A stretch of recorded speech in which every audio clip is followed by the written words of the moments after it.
2026년을 시작하면서 하나님께서 우리에게 주시는 말씀을 붙잡고 또 그 말씀대로 살겠노라고 다짐하며 또 결단하는 시간이었습니다. 그 말씀은 요엘 2장 25절 말씀인데요. 하나님께서 이른 해를 갚아주시겠다라고 하신 그 말씀을 우리가 올 한 해 동안 붙잡고 가겠다라고 흔들리지 않겠노라고 다짐을 했습니다. 그리고 지난주에 우리는 에베소서 말씀을 통해서 진리의 허리띠를 띠겠습니다. 하나님의 말씀을 붙잡고 진리 가운데 서겠습니다 라고 다짐하고 결단했습니다. 그리고 딱 일주일이 지났습니다. 여러분들 저를 한번 봐주세요. 2026년 시작되고서 딱 일주일이 지났고 또 일자로 얘기하면 10일이 지났어요. 여러분의 심장은 안전하십니까? 여러분 생각은 안전하세요? 열흘을 맞이하는 동안 여러분들의 생각했던 것, 다짐했던 것, 결단했던 것 그거 여전히 유효합니까?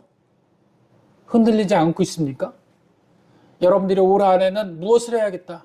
하나님 앞에 나와서 결단하며 또 내가 무엇을 생각하며 이것은 반드시 할 거야 라고 했던 것들 유효하냐라는 겁니다. 만약에 유효하지 않다면 무엇 때문에 유효하지 않을까요? 왜 흔들리고 있습니까? 그 이유는요. 여러 가지 생각과 세상의 유혹이 환경을 통해서 나를 공격하는 것이 아닙니다. 제일 먼저 공격하는 것은요. 생각과 마음을 공격하기 때문에 그렇습니다. 여러분들의 환경은 변한 게 없을 거예요. 그러나 생각과 마음은 이미 전염되어서 이미 세상으로 인해서 흔들리고 염려하고 걱정하는 순서 가운데 있지 않냐라는 겁니다. 사탄은 이렇게 우리들에게 상황과 환경을 통해서 우리들을 어렵게 하지 않습니다. 제일 어렵게 하는 것은요. 몇 마디 말과 몇 마디 생각으로 우리가 근심하게 되고 생각에 어려움을 갖게 되는 거예요. 사탄은 어디를 공격하기 위해서 그렇게 몇 마디로 우리에게 불화살을 쏘겠는 것일까요? 바로 우리의 마음이에요. 심장입니다. 심장이 다치면요. 모든 것을 잃고 말게 돼 있기 때문에 그렇습니다. 여러분들의 몸이 불편하는 것은 참을 수 있죠. 약으로 해결하고 또 그것을 이겨내려는 여러 가지 싸움을 통해 가지고 이겨내잖아요. 그러나 생각이 황폐되고 마음의 상처가 되는 거는요. 약으로 치료할 수가 없어요. 생각을 어떻게 약으로 치료할 수 있겠습니까? 그래서 사탄은요. 우리에게 환경을 통해서 공격하는 것이 아니라 심장을 통해서 공격을 하고 있다는 것입니다. 마음속에서 이런 소리를 집어넣습니다. 너를 봐봐. 네가 할 수 있는 게 뭐가 있어? 너의 가정을 봐봐. 너의 환경을 봐봐. 너의 주위를 봐봐. 너 친구를 봐봐. 너를 봐봐. 네가 어떻게 친구들과 유지할 수 있어? 작년에도 너 그거 결단했었잖아. 그런데 안 됐잖아. 안 되는 거야. 될 수가 없어. 네 친구? 너 잃어버릴 거야. 너 버릴 거야. 그래서 우리는 그 솔깃한 마음에 친구에게 달려가가지고 나의 영혼을 팔아 넘기잖아요. 어떻게 하면 친구에게 잘 보일 수 있을까? 어떻게 하면 친구의 마음을 살 수 있을까? 그래서 내 마음은 싫은데, 나는 싫은데, 하기 싫은데 친구의 이야기를 따르지 않을 수 없는, 친구 잃어버리기 싫어서, 나 혼자 외톨이 되기 싫어서 그래서 그 이야기를 따르게 되는 겁니다. 부모들은 어떻습니까? 부모의 자녀들에게 정말 좋은 말 해줘야지. 이젠 격려만 해야지. 칭찬만 해야지. 좋은 이야기들을 함께 해야지라고 다짐하고 다짐했는데 그 아이의 지난 해에도 했던 그 모습 보고서 다시 절망하고 또 나도 모르게 그 아이의 비수 같은 말을 쏟아내고 있지 않습니까? 직장 생활에서는 어떻습니까? 직장도 마찬가지예요. 직장도 올해는 정말 나는 모든 그 직원들과 함께 연합해서 좋은 관계를 쌓아야지. 더 이상 적으로 만들지는 않을 거야. 그리고 좋은 관계를 통해서 인정받는 직장 선배로 남을 거야. 또는 직장 후배로 남을 거야. 그런데 어떻습니까? 여전히 우리는 말 한마디 때문에 화가 나고 말 한마디 때문에 상처 입고, 말 한마디 때문에 주눅 들고, 말 한마디 때문에 모든 것을 잃어버리지 않습니까? 환경은 변한 게 없는데 그 말로 인해서 내 상황이 변하게 돼요.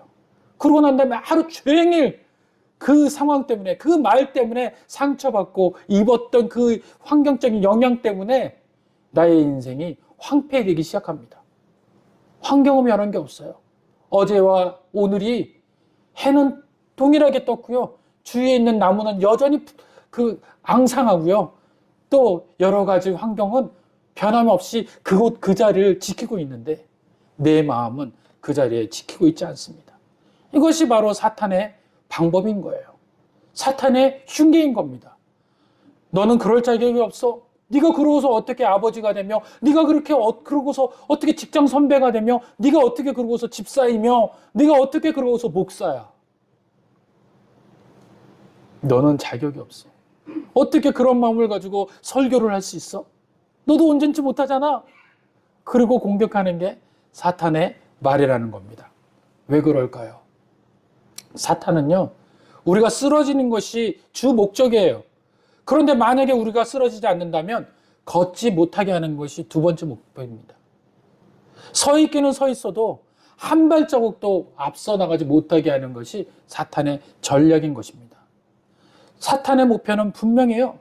하나님의 뜻을 방해하는 것.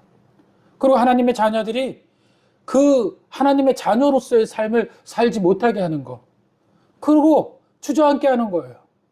더 이상 하나님을 의지하지 않게 하는 것이 바로 사탄인 겁니다.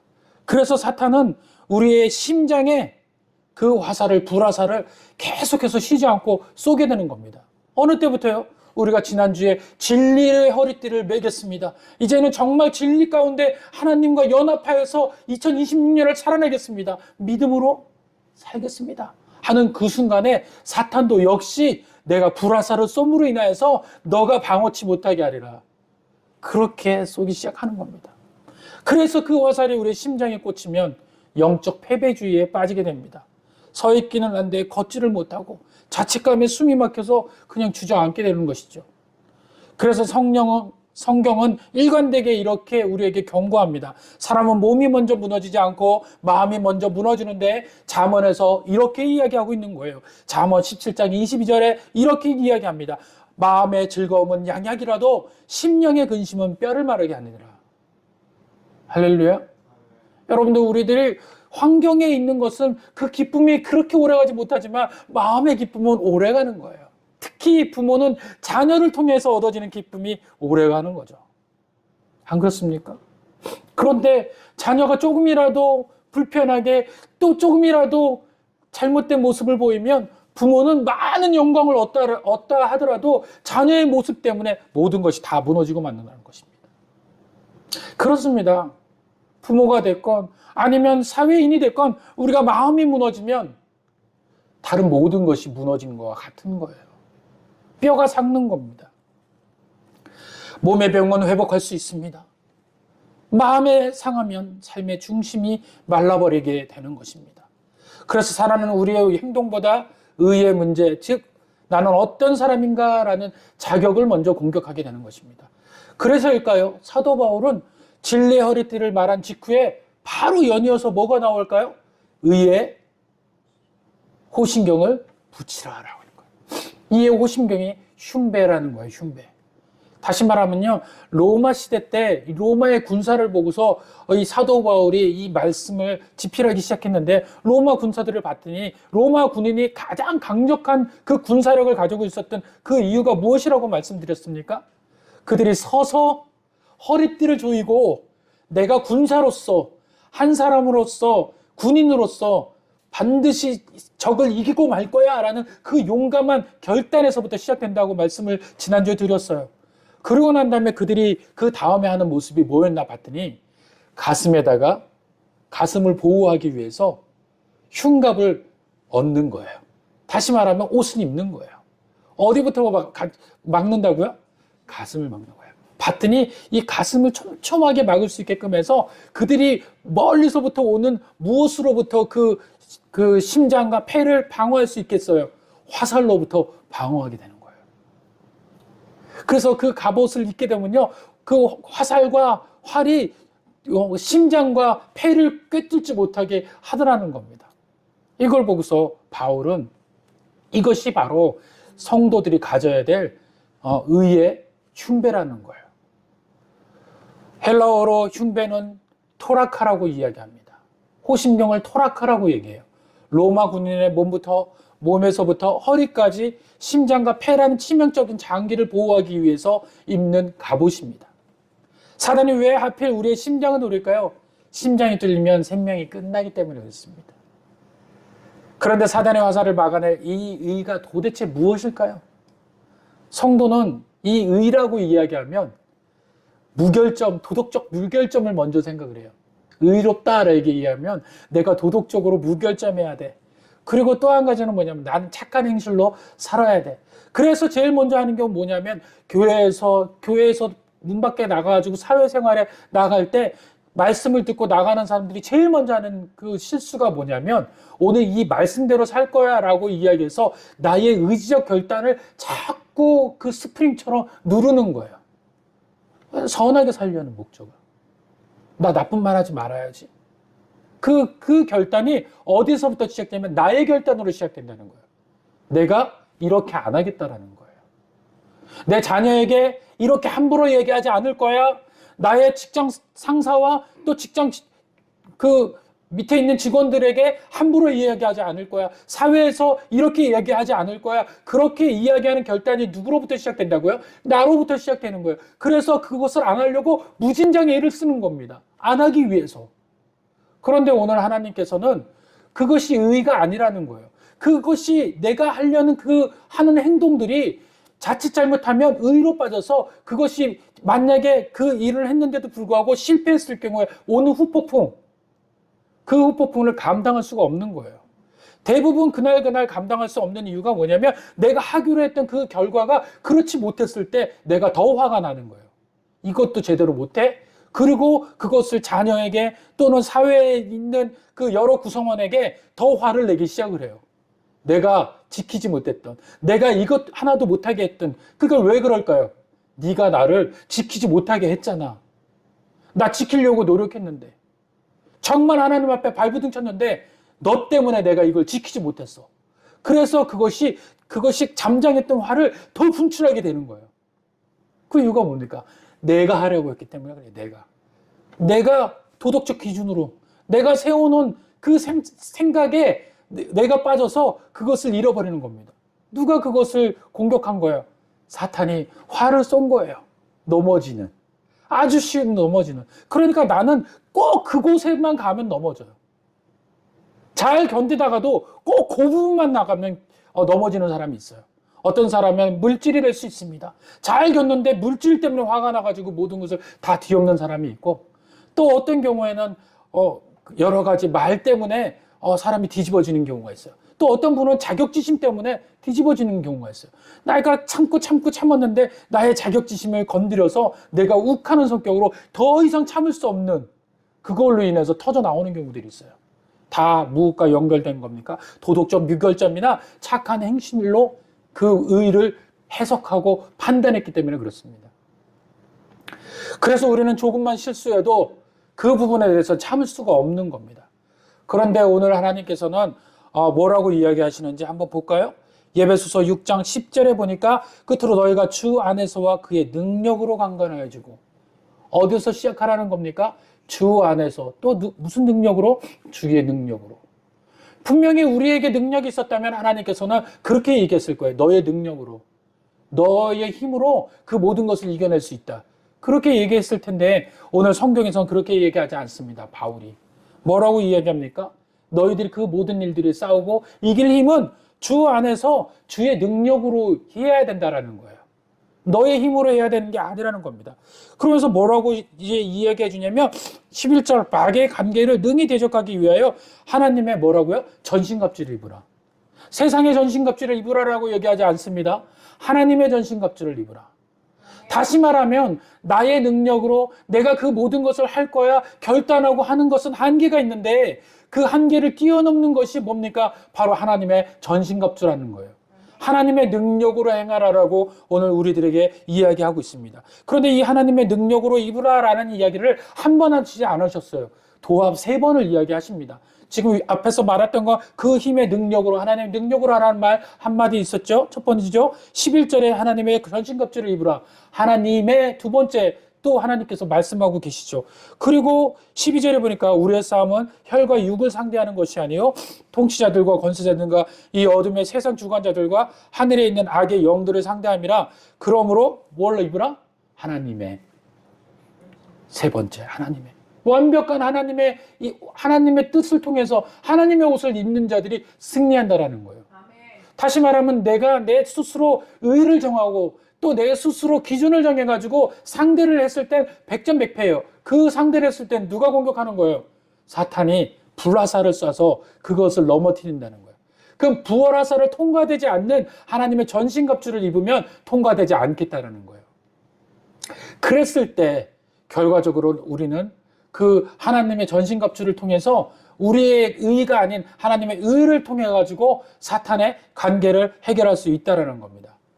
자, 그렇다면 이 하나님의 의는 어떤 겁니까? 바로 하나님과의 관계를 이야기하는 거예요. 바른 관계. 하나님과 바른 관계가 되어 있냐라는 거예요. 한 주일 동안 하나님과의 바른 관계가 되어 있습니까? 내가 결단하는 게 먼저였어요. 하나님과 관계가 먼저였습니까? 결단 그 일주일을 보면 삶을 보면 내가 사탄한테 공격받게 된 이유를 다 알게 되는 거예요.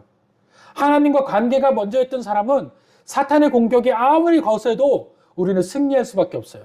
그런데 하나님과 관계가 무너지고 하나님과의 어떤 나눔도 없어요. 교제도 없어요. 그런데 세상적인 판단과 세상적인 상황에서 나의 판단과 나의 결단으로 일주일을 사는 거예요. 난 그러지 않을 거야. 넘어지지 않을 거야. 나는 하나님과 함께 할 거야. 근데 그 결단은 내가 정해놓은 결단이기 때문에 늘 사탄을 통해 가지고 어느 한계점만 부딪히면 넘어간다라고 말씀을 드렸잖아요. 그러나 하나님과 나는 내 결단이 아니라 하나님의 말씀만 쫓겠습니다라는 그 결단이 세워졌다면 하루하루를 하나님 말씀 가운데 말씀 듣고 말씀 보며 말씀을 귀 기울이는 삶을 살았더라면 우리는 사탄의 그 공격에 받았는지 안 받았는지도 알 수가 없어요. 그 이유는 뭡니까? 흉배가 이미 그 방어를 제대로 역할을 하기 때문에 그렇습니다. 내가 하려는 방패는 내가 하려는 흉배는 구멍이 뚫리는 흉배이지만 하나님이 주시는 그 흉배는 내가 뚫렸는지 안 뚫렸는지도 알지 못하는 그런 방패가 된다라는 것입니다. 얼마 전에 우리나라 철모가 그 뉴스에 나온 적이 있었어요. 그런데 총탄을 막아야 될 철모가 총탄을 뚫리게 되는 경우를 발견하게 되었습니다. 알고 봤더니만 그 군대 그 모자를 철모를 생산하는 업체가 인건비와 여러 가지 비용을 낮추기 위해서 군에서 요구했던 그대로 하지 아니하고 편법을 씀으로 인해서 철모가 제대로 된 철모가 나오지 못했다라고 들었어요. 전쟁에서 철모는 굉장히 중요한 것이죠. 적군이 철모에다 총탄을 쐈을 경우에 또는 여러 가지 그 파편을 튀어가지고 철모에게 가해지는 그 압력을 견뎌야 되는데 못 견디게 되면 뚫리게 되는 겁니다. 제대로 된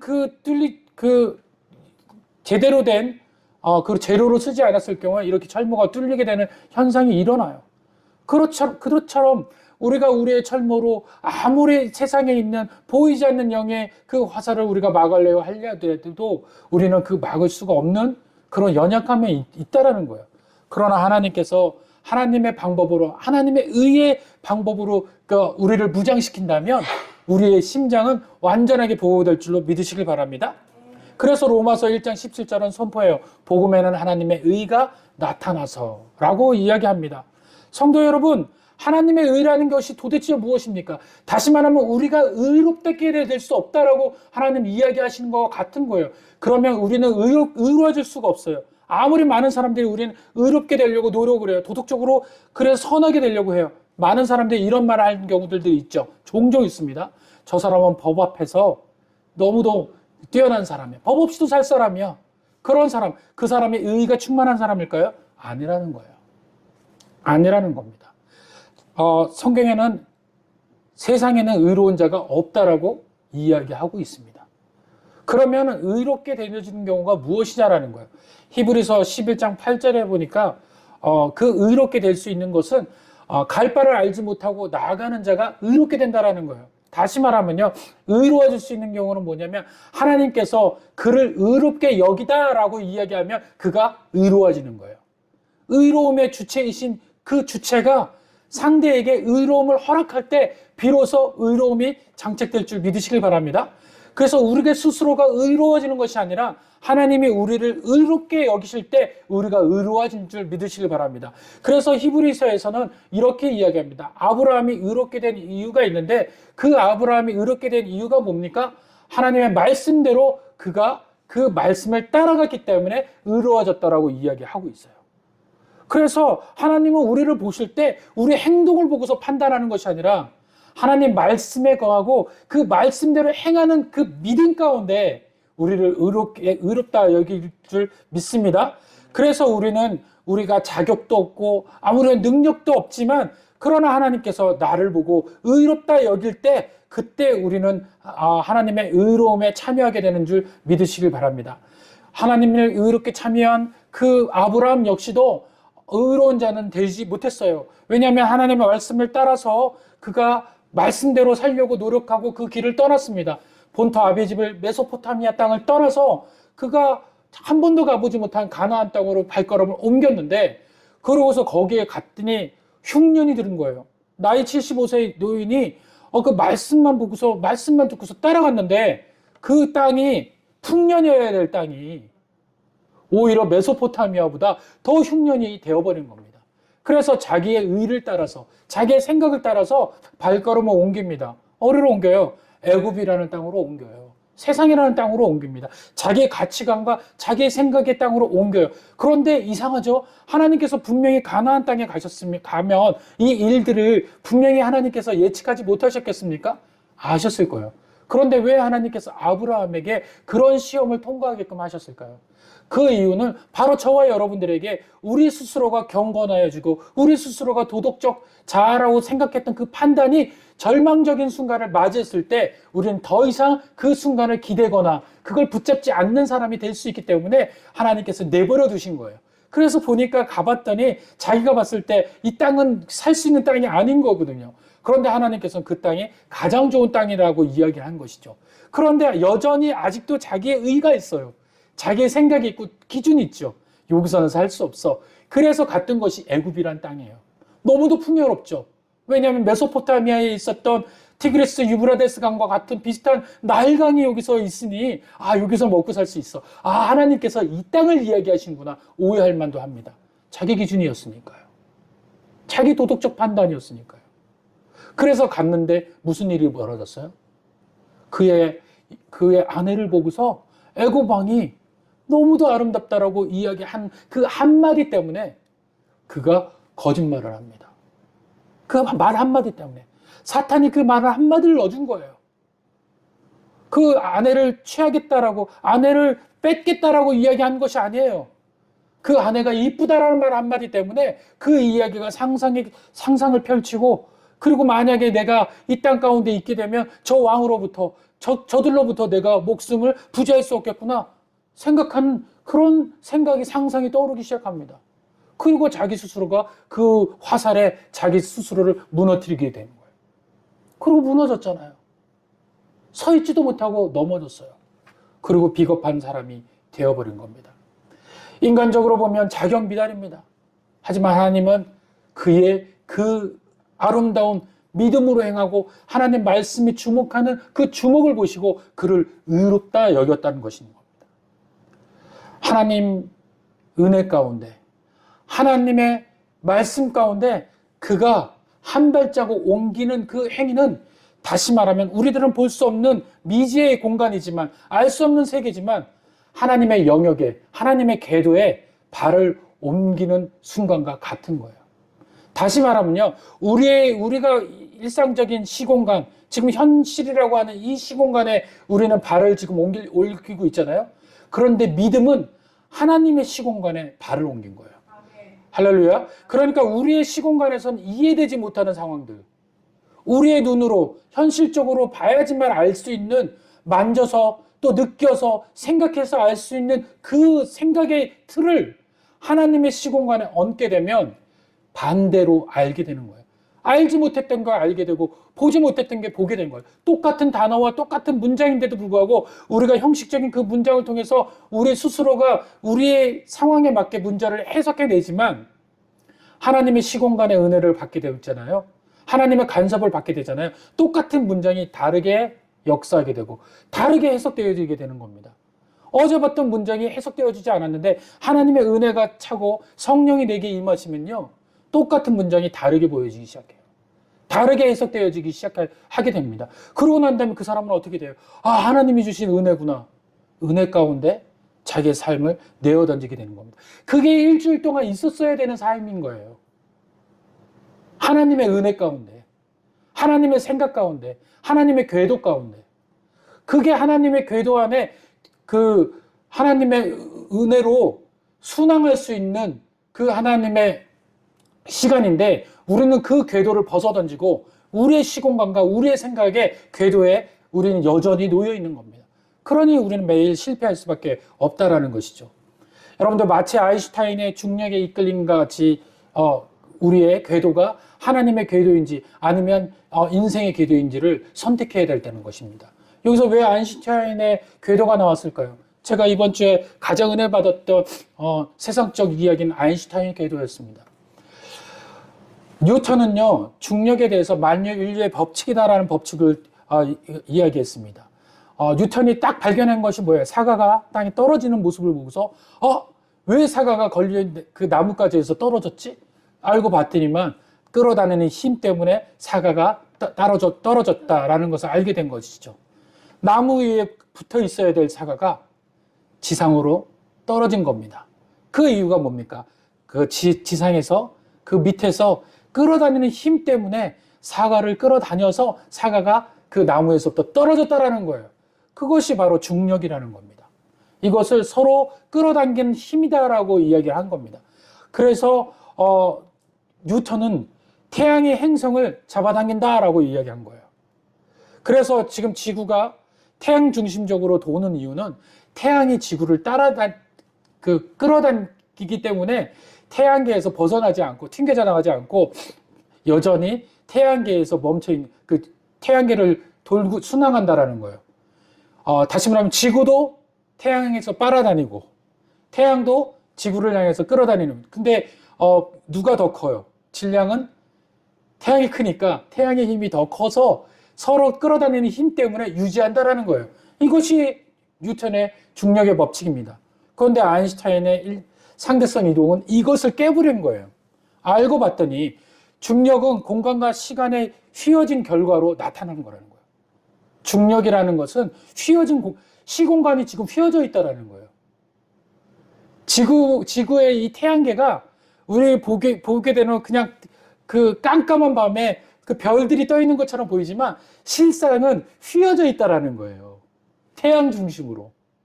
그래서 질량이 큰 존재인 태양을 중심으로 해서 태양의 시공간을 휘어지게 만들어서 행성은 그 휘어진 공간 위를 따라 움직이는 거예요. 좀 이해가 안 가시죠? 저도 이해가 안 갔어요. 그런데 어떤 경우를 해봤냐면 동전을 놓고 뭐 이렇게 구슬을 놨는데 어떤 지점 A와 B와 C와 지점에서 동시에 구슬을 굴렸어요. 그런데 그 구슬이 정확히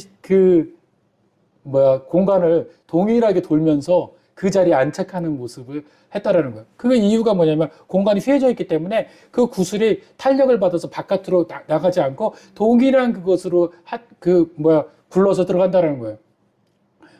아무튼 그렇게 이야기를 하더라고요. 그래서 제가 과학자는 아니어서 거기까지 모르는데 아무튼 공간과 시간이 휘어진 결과로 지구가 튕겨나가지 않고 지금 태양계에서 정확히 순항을 한다는 거예요. 1초 1획도 안 막히고 정확하게 움직인다는 겁니다.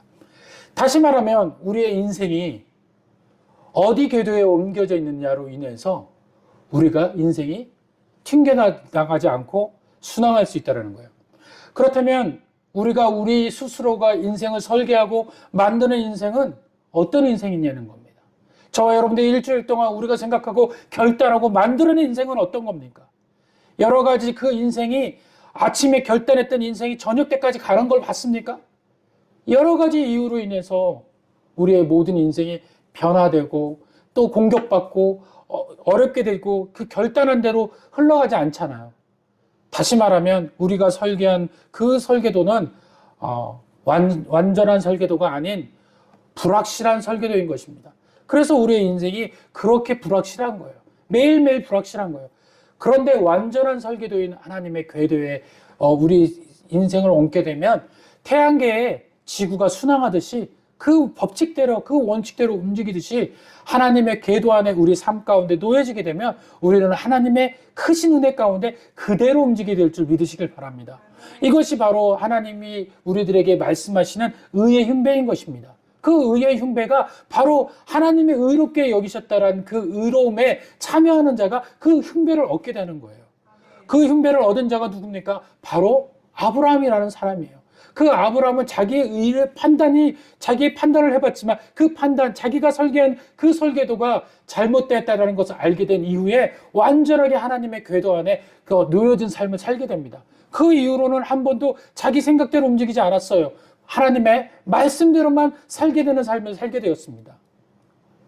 애굽에서 그런 일들을 벌어지고 난 다음에 그렇구나, 하나님 말씀대로 살아야겠다. 그렇게 된 다음에 살게 되면서 아브라함은 온전하게 하나님의 의의 자녀가 되게 된 줄 믿으시길 바랍니다. 이것이 바로 의의 흉배라는 거예요.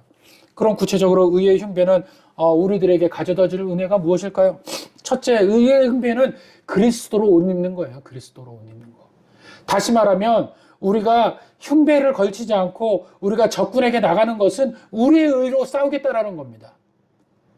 그러나 만약에 우리 앞에 보이지 않는 그 흉배를 찼을 때는 그리스도의 옷을 입음으로 인해서 내 생각을 완벽하게 보호하고 나의 모든 은혜들을 하나님의 은혜 가운데 놓여지게 됨으로 인해서 하나님으로부터 평안을 직접적으로 갖게 되는 놀라운 은혜가 있습니다. 사탄은 끊임없이 우리의 과거와 실수를 들춰냅니다. 생각의 화살을 계속해서 쏘죠. 하지만 의의 오신경은 그 화살을 내게 되는 거예요. 나는 여전히 부족하지만 하나님은 나를 사랑하신다라는 확신이 내 마음과 생각을 지키는 성벽이 되는 것입니다. 세상에 줄 수 없는 평안, 그것이 첫 번째 선물인 것이에요. 그것이 바로 예수 그리스도가 우리들에게 주시려는 은혜인 줄 믿으시길 바랍니다. 그리고 두 번째로는요, 이 의의 오신경을 붙이면 우리들에게 유익하게 되는 두 번째는 내 능력이 아닌 그리스도의 능력으로 승리하게 된다는 거예요. 내 능력이 더 이상 아니라는 겁니다. 자녀 때문에 얼마나 많은 일들이 지금 벌어지고 있습니까? 세상의 자녀들이 이제 우리들이 모르는 그런 관계에서 일들을 벌이고 있어요. 우리는 방어할 수도 없습니다. 그 방어에 대한 이야기들을 우리 스스로가 어떤 형식으로 한다면 아마 아이들은 튕겨져 나갈 거예요. 생각과 맞지 않기 때문에 그래요. 조금 전에도 우리 어수영 집사님이랑 나랑 이야기했는데 이제는 생각에 그 이야기들이 자녀를 설득할 수 있는 시간이 아니라는 거예요. 왜냐하면 모든 정보가 부모의 정보를 뛰어넘었기 때문에 그래요. 과거에는 우리들이 부모로서의 정보를 얻을 수밖에 없었어요. 세상의 정보가 없었기 때문에. 그래서 부모가 가장 정보력이 많은 사람인 줄 착각하고 있었어요. 왜냐하면 부모는 신문을 봤거든요. 그리고 그 아이들은 신문을 보려면 한자가 많았어. 그러니까 아이들은 모를 수밖에 없었죠. 그러니까 부모가 이야기하는 것을 듣고 우리 부모님이 대단해라고 결정을 했던 거였죠. 그러나 지금은요, 아이들이 부모를 통해서 정보력을 얻는 게 아니라 챗GPT를 통한 AI를 통해서 정보를 얻고 있어요. 하다못해 부모와 대화하지 않는 것을 AI를 통해서 대화를 하고 있다는 겁니다. 너무도 이거 잘못된 거예요. 조금 잘못된 겁니다. 왜냐하면요, 그 AI는 결국 누가 만들어낸 거예요? 사람이 생각이 만든 거예요. 하나님이라는 존재가 만든 게 아니라는 겁니다. 세상에 실패하고 실망하는 자들이 만들어 놓은 게 그 정보예요. 근데 그 정보에 가장 문제가 되는 것 이유가 뭔지 아세요? 왜 그 정보가 틀렸다고 말씀드린지 아세요? 여러분들이 하고 있는 AI와 상대하고 있는 그 정보가 왜 틀렸을까요? 그 정보는요, 실수투성이로 만들어졌기 때문에 그래요. 어떤 누구를 존중히 여겨서 만들어진 게 아니에요. 어떤 존재의 주머니를 털기 위해서 만들어진 거예요. 어떤 존재의 목적이 명확한 거예요.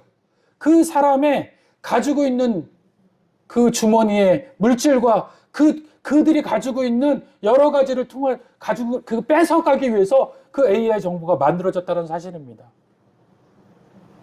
하나님의 정보는 아니에요. 하나님은 어떤 거예요? 사람을 살리기 위한 거예요. 할렐루야.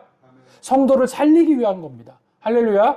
하나님은 누구를 살리기 위해서 우리에게 뭔가를 주시려고 하지만 세상은 우리에게서 뺏으려고 우리에게 뭔가 다가온다는 것입니다. 그래서 내 능력이 아닌 그리스도의 능력이 필요한 시대인 것입니다. 내 실력과 세상과 싸우려고 하면 백전백패예요. 그러나 호신경은 내 능력이 아니라 그리스도의 의를 의지하는 것입니다. 내가 강해서 이기는 게 아니라 내 가슴에 붙는 그리스도의 권세 앞에 어둠의 세상 주관자들과 사탄이 떨어져 물러가는 것입니다. 내 힘을 빼고 주님의 능력으로 덧입는 넉넉히 이기는 은혜를 경험하시기를 간절히 축원드립니다. 그리고 마지막 그 의의 호신경을 누리게 되면 은혜를 받게 되는 세 번째는요, 불완전한 내 설계도가 아닌 하나님의 완전한 궤도에 경고하게 되기 때문에 그렇습니다. 우리 스스로가 설계한 인생은 궤도를 늘 흔들린다고 말씀드렸습니다. 하지만 호신경을 붙이고 하나님의 의의 위에 올라타면 그때부터는 내 노력이 아니라 하나님의 무한한 은혜가 나를 끌고 갑니다. 갈 바를 몰라도 괜찮습니다. 오늘 보니까 아브라함이 갈 바를 알지 못하고 길을 떠났습니다. 그런데 그가 가지고 있는 건 내비게이션도 아니고 그가 가지고 있었던 건 지도도 아니었는데도 불구하고 하나님 말씀만 붙잡고 왔는데도 불구하고 가나안 땅이라는 정확한 땅에 도착했고 또 그 인생의 그 험로 가운데서도 하나님께서 그를 이기게 하셨고 나중에 그 말씀대로 이루어진 사건이 이루어졌다라는 것입니다. 오늘 저와 인생 2026년 인생이란 이 인생의 궤도 가운데서 하나님 말씀만 붙잡고 가길 원합니다. 우리 자녀들이 하나님 말씀 안에 살기를 원합니다. 그랬을 때 여러분들의 인생, 저와 여러분들의 인생이 온전히 하나님의 은혜 가운데 꺾이지 않는 인생 될 줄 믿으시길 바랍니다. 나는 자격 없으나 예수 안에 의롭게 되며 나는 잘 모르나 하나님 말씀만 따라 걷겠습니다. 그리고 하나님 발걸음이 나의 의의 흉배가 되겠습니다. 결단할 때 하나님 그 말씀의 은혜 가운데 우리가 단단하게 믿음으로 서게 될 줄을 믿습니다. 2026년에 해야 될 일은 그거예요. 마음을 지키는 거예요. 생각을 지키는 겁니다. 이 마음과 의는 우리가 무엇으로 세상 것으로 지킬 수가 없어요. 세상 것으로 단단해질 수가 없어요. 세상은 우리를 뺏으려고 노력하지만 하나님의 말씀으로 단단하여지고 가득 채워진다면 세상이 가질 수 없는 진리를 가지고 있다면 분명히 친구들과 여러분들 주위에 있는 모든 분들이 여러분들을 따라 살게 되며 여러분들 존중히 여기는 귀한 존재가 될 줄 믿으시길 바랍니다. 다 같이 기도하겠습니다.